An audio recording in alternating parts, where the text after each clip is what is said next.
What's good, Mad Gang? Hope you guys are doing absolutely swell today. In today's video, I want to show you guys how I made a little bit shy of $65,000 trading US30.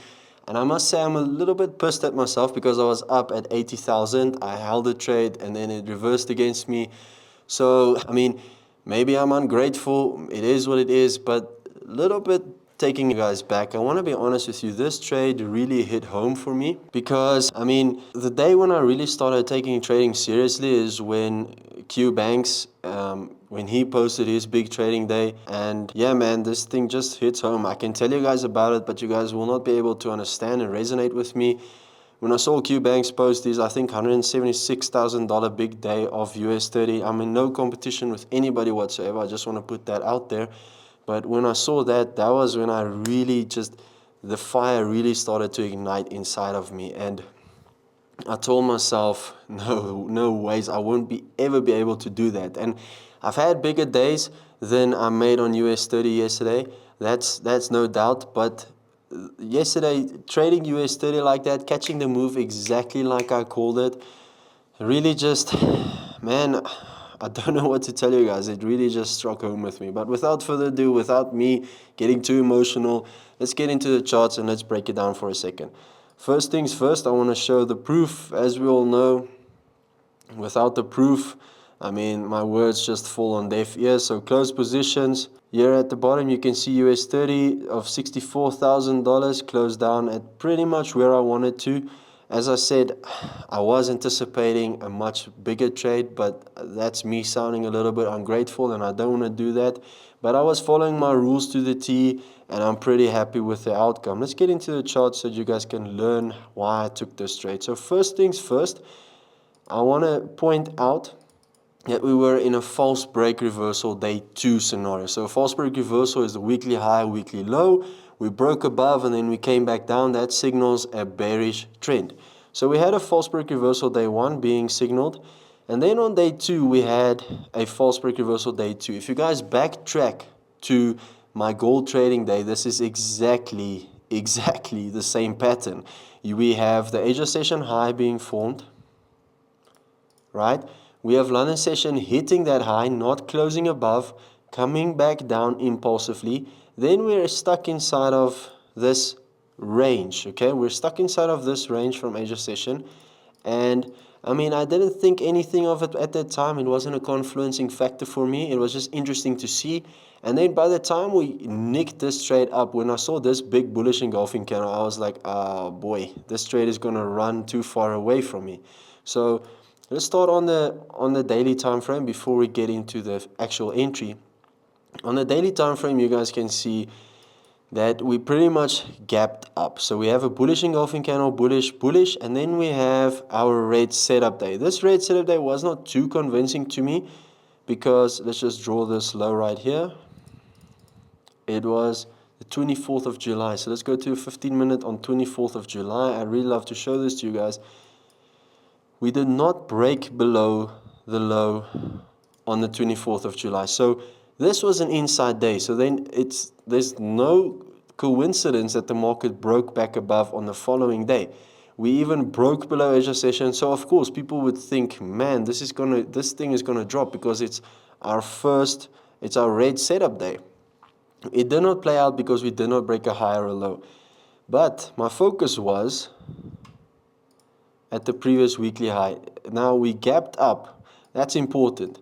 But let's say we did not gap up and the market did not give us a false break reversal. Regardless, it was a red setup day as well. So false break reversal, red setup day pairing. At the end of the day, a bearish continuation trend is anticipated. So I was focusing on this high right here, this open, and then this close. Okay. The very second thing I did on the H1 is I started to see some bearish continuation models forming. I saw the open of the close with an engulfing candle at the close of Asia session, the market pushing us down. And then a pretty steep push back down with a strong impulse to the top side. This impulse was invalidated for me because it was not at the low of the day. So the low of the day pretty much acts as a lot of confluence for me. I just really love trading at the low of the day or the high of the day, or taking my idea off from the low of the high of the day, because I feel that's the ultimate parameters that the market can go.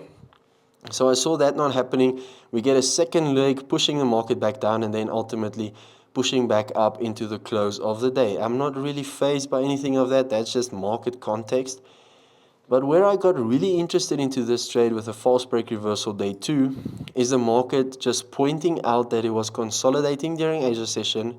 Let's just remove this. Don't want to steer you guys away. During London session, we were consolidating as well. So it's accumulation, manipulation, distribution, but not really, you know. The market is stagnant, and I wanted to find out why. So the market was stagnant during London session. During NY session, we popped back up with an engulfing candle. Let's just go to the 30-minute. So we saw an engulfing variation, and then back to the 15-minute. The minute I saw that, and then I saw a break of structure on the 5-minute, that was pretty much a dead giveaway. So we had a lower low being formed with an engulfing candle for me. I marked out this area, and then the market pushed down low. So I would not say I was late to the party, but most definitely I was just waiting for the market to convince me that we're going down. So my ultimate entry was right here, because I saw this 1, 2, 3 candles. This massive, well, I would not call this massive, but we had a big wick with a bearish candle, the market pushing back down, and then at the break of that candle going down low, I was tapped into the trade.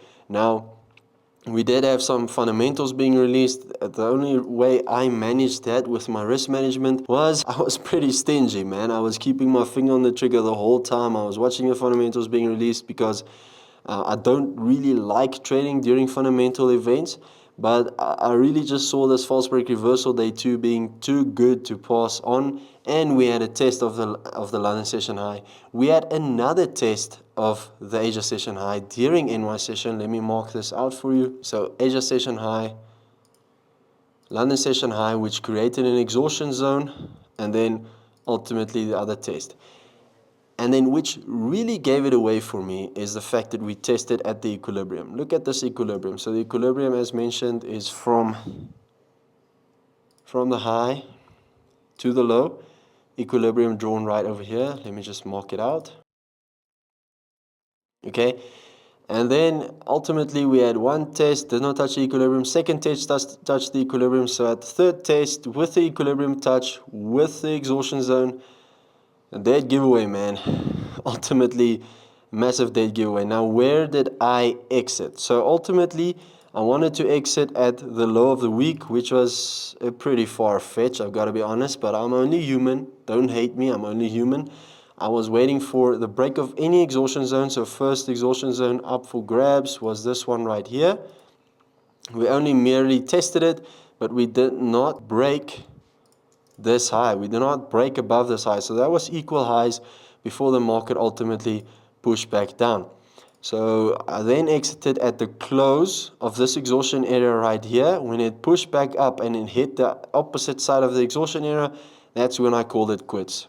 So at the end of the day, man, yeah, I could have been bummed out over profit being lost there, but I was following my plan, and that's your job as a trader. You need to remember to follow the damn plan, man. You set the plan up for yourself based on data collection, and you just identifying what type of a trader you are, and then at the end of the day, you just need to follow that route, okay? Because you put it out for yourself.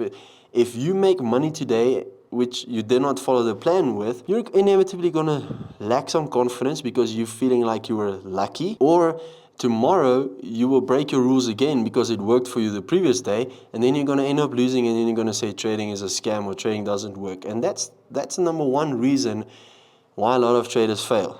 Now, trading breakdown and the profits is super fun, but I gotta be real with you guys. Even though this trade was super emotional for me, happy emotional, I mean, at the end of the day, guys, it's becoming like clockwork for me. Let me show you guys something. Look at the numbers down below. For them, let's say for the week, that's the amount I made for the week, 97. But I want to focus on for the month, 374. And I want to show you guys some of the trades I took. Now, it might seem green screens, but let me scroll down. I did take some losses, okay? I do take losses. I don't need you guys to jump into this thing and say, I'm going to be a millionaire overnight. No, I've been doing this for 10 years. I'm on one-on-one calls with my members every single day. okay? 5, 6, 7 one-on-one calls. I jump on webinars. I jump on podcasts.